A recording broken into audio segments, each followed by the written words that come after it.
Magandang araw mga bata! Mahusay!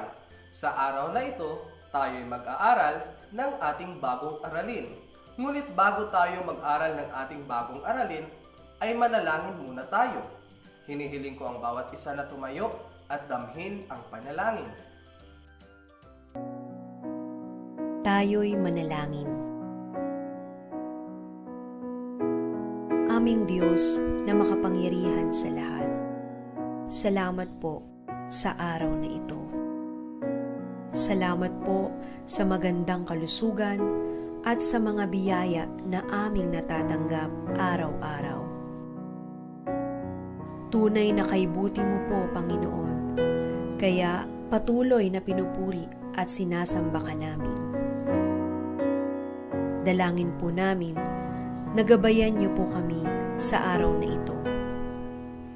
Tulungan mo po kami na maunawaan ang lahat ng mga araling ituturo sa amin. Bigyan niyo po kami ng talino, pagmamahal at kalakasan sa aming pag-aaral. Pagpalain mo po ang aming bansa, ang aming paaralan, ang aming mga guro at mga magulang. Salamat po sa pangalan ng aming Panginoong Hesukristo. Amen.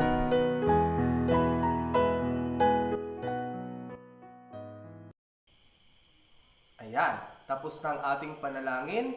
Maaari muna kayo umupo saglit sapagkat ako'y magtatala ng inyong pangalan. Mahusay at magaling mga bata sapagkat walang lumiban sa ating klase sa araw na ito. Bigyan nga po natin ng masigabong palakpakan ng ating mga sarili. Ayan, mahusay. Bago natin pasimulan ng ating bagong aralin, ay magbabalik-aral muna tayo. Sino ang makapagbibigay ng topiko na ating pinag-aralan noong mga nakaraang araw? Andro?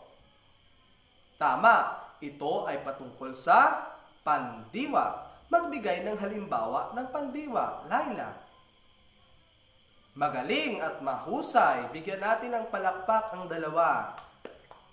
Ngayon, gamitin naman natin sa pangungusap ang mga halimbawa ng pandiwa na kanilang ibinigay.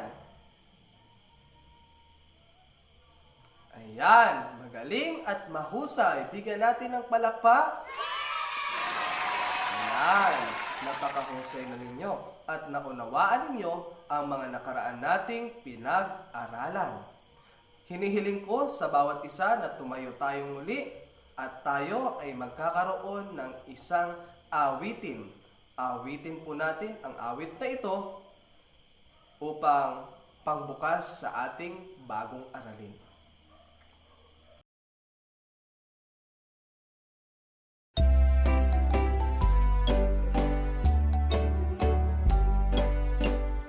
Ang pang-uri ay mga salita na naglalarawan ng tao, bagay, hayop at lugar.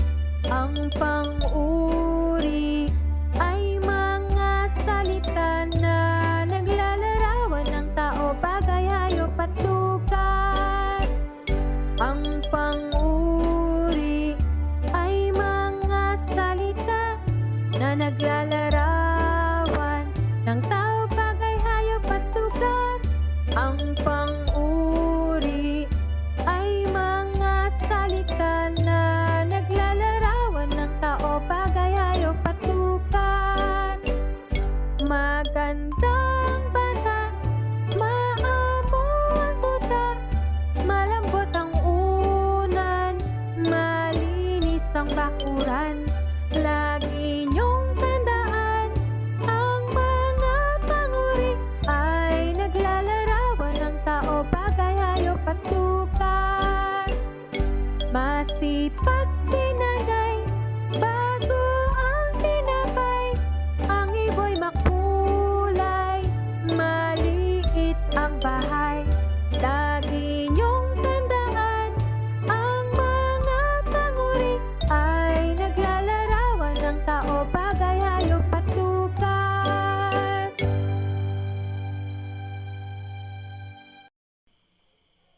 upuan. Maayos na umupo, makinig, at matuto sa aking ituturo sa araw na ito. Ang nais sumagot ay itaas lamang ang kaniyang kamay. Ngayon, sa pasimula ng ating pag-aaral sa ating bagong aralin na pinamagatang ang pang-uring panlarawan. Ang ating pag-aaralan sa araw na ito ay pang-uring panlarawan. May larawan akong ipapakita sa inyo at maaari nyo itong tukuyin. Ang larawang ito ay ano? Ito ay tsokolate. Tama, ito ay tsokolate. Ang tsokolate ay paborito ng mga bata. Ang tsokolate ay paborito ng mga bata. Sino ang may paborito rito ng tsokolate? Taas nga ng kamay. Ayan, marami talagang nagiging paborito ang tsokolate. Magtatanong ako sa inyo, ano nga ba ang lasa ng tsokolate, mga bata? Ano nga ba? Ayan, ang lasa ng tsokolate ay matamis, mahusay at magaling. Tunay ngang inyo nang natikman ang tsokolate. Magtatanong ako ulit sa inyo, ano ang hugis ng tsokolate? Ayan, ang hugis ng tsokolate ay parihaba. Ang hugis ng tsokolate ay parihaba.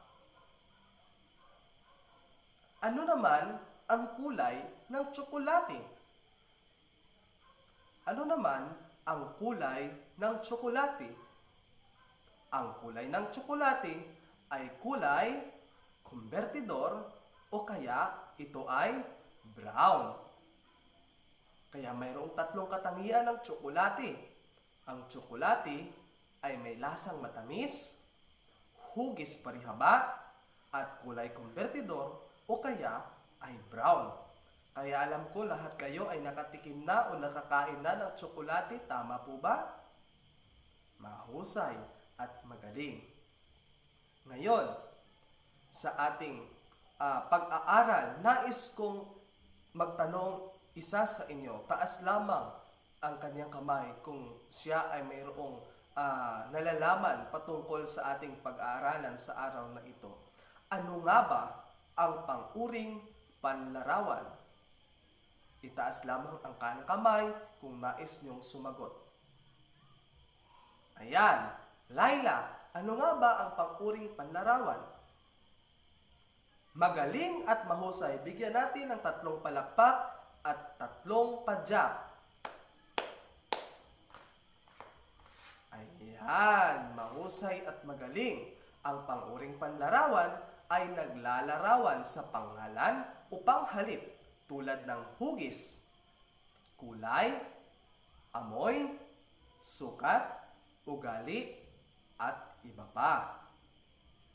Ngayon ay magbibigay kayo ng mga halimbawa ng pang-uring panlarawan. Ngayon, taas lamang ng kamay ang nais sumagot. Napakagaling at napakahusay ninyo. Laila, malinis, tama. Mercy, luntian, magaling. Ricardo, mataba, tama. Liomar, ito ay parihaba, mahusay. Ano pa? Mahaba, tama. Masipag, tama. Matamis, tama. Mataas, tama. Ngayon, napakahusay at tama ang lahat ng mga halimbawang inyong ibinigay o isinagot sa pang-uring panlarawan. Ngayon, gamitin naman natin ang pang-uring panlarawan na inyong isinagot sa pangungusap. Ayan. malinis ang parke sa Lunita. Una, malinis ang parke sa Lunita. Ang pang-uring pansalarawang iginamit doon ay malinis. At ang isinilarawan ay ang parke. Ikalawa, luntian ang dagat sa Boracay.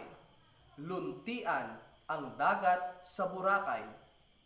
Ano ang pang-uring ginamit? Ito ay luntian at ang isinilarawan ay ang dagat. Mataba ang kalabaw ni Aling Nina. Mataba ang kalabaw ni Aling Nina.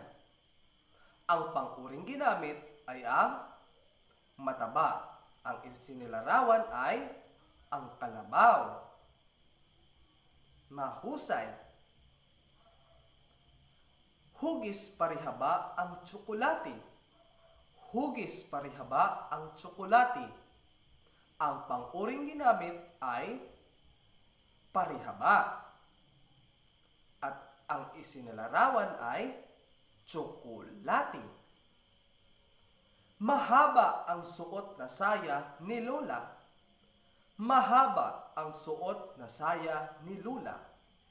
Ang pang-uring nagsalarawan doon ay mahaba at ang isinilarawan ay ang saya.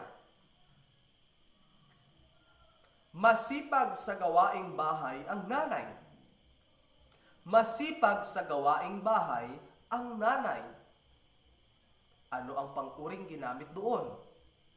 Masipag, magaling. At ang isinilarawan ay ang nanay. Matamis ang biniling mangga ni ate. Matamis ang biniling mangga ni ate. Ang pang-uring ginamit ay matamis. At ang isinilarawan ay ang mangga. Ito ang panghuli. Mataas ang mga gusaling nakapalibot sa aming bahay. Mataas ang mga gusaling nakapalibot sa aming bahay. Ang pang-uring nagsalarawan doon ay mataas. At ang isinilarawan ay ang gusali. Mahusay mga bata. Alam kong naunawaan ninyo ang mga pang-uring pansalarawan na ginamit natin sa mga pangungusap at nalaman din ninyo ang mga bagay na ating isinilarawan sa ating pangungusap. Kaya't sa araw na ito ay magkakaroon kayo ng bahagi sa ating pag-aaral. Ako ay magbibigay sulit sa inyo sa pamamagitan ng pangkatang gawain. Narito ang dapat ninyong tandaan sa pangkatang gawain. Ako ay pipili sa inyo ng tig-5 upang gawing isang pangkat. Pipili ang bawat pangkat ng kanilang tagasulat at tagapag-ulat. Gamit ang Manila paper, gagawa ang bawat pangkat ng tig-3 pangungusap. Sa langguhitan ang bawat pang-uri na ginamit na nagsasalarawan sa isang bagay o ano paman. At bilugan naman ang inilalarawan nitong pangalan o panghalip. Kaya't ito ay gagawin lamang ninyo sa loob ng 5 minuto. Pagkatapos nito ay ating susuriin ang inyong nagawang gawain sa pangkatang gawain. Mahusay at magaling mga bata. Sa oras na ito ay atin ng susuriin kung ang inyong mga gawa ba ay tama ayon sa ating pinag-aralan sa araw na ito. Ayan, bigyan natin ng masigabong palakpakan ang bawat pangkat sapagkat ang bawat naitala ninyo o nasagot ninyo ay tama at maayos. Talagang inyo nang naunawaan ang ating mga aralin na pinag-aralan. Kaya ang ating pinag-aralan ito ay patuloy ninyong pakinggan at unawain sapagkat ito ay napakahalaga sa inyong pang-araw-araw na pamumuhay mga bata. Dahil natapos na ninyo ang pangkatang gawain at napakahusay ninyo sa gawain ito, talagang alam na ninyo, ngayon ay magbibigay sulit ako sa inyo. Kumuha ng inyong papel at mayroong 5 katanungan akong ibibigay sa inyo. Direksyon sa ating pagsusulit. Punan ang pang-uring panlarawan na bubuo sa diwa ng pangungusap. Punan ang pang-uring panlarawan na bubuo sa diwa ng pangungusap. Ang unang katanungan, ang puwang na mangga ay paborito ko. Ang puwang na mangga ay paborito ko. Anong pang-uri na nagsasalarawan ang dapat nating iligay sa puwang? Ito ay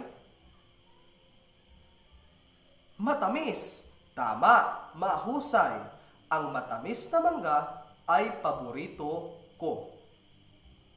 Ikalawang tanong.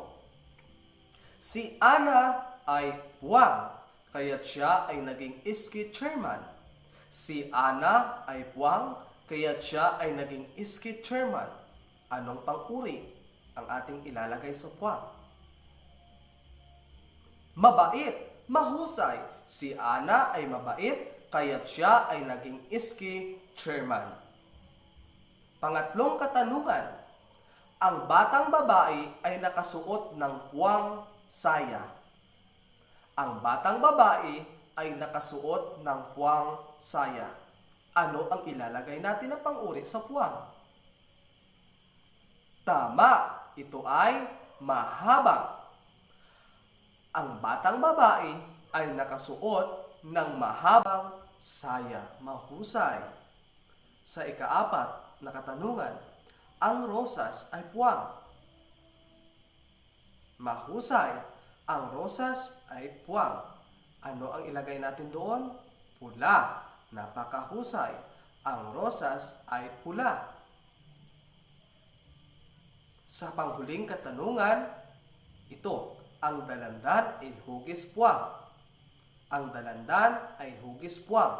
Ano ang ilalagay natin doon sa puwang na pang-uring nagsasalarawan?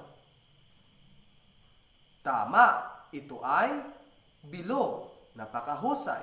Ang dalandan ay hugis bilog. Napakahusay ng bawat isa sa inyo mga bata. Kaya't bigyan nga po natin ng masigabong palakpakan ang bawat isa.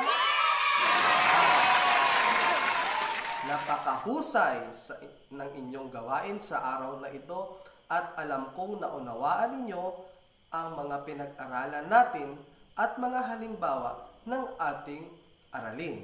Kaya't bago tayo magtapos, alamin natin muli kung ano nga ba ang pang-uring panlarawan.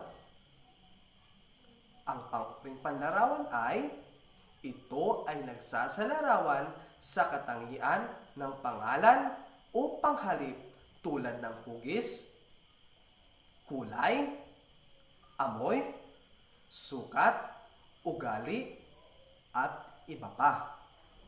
Kaya't napakahusay nga ninyo mga bata at sa araw na ito, sa ating pagtatapos, kumuha kayo ng inyong kwaderno na ang pamagat ay ang aking takdang aralin.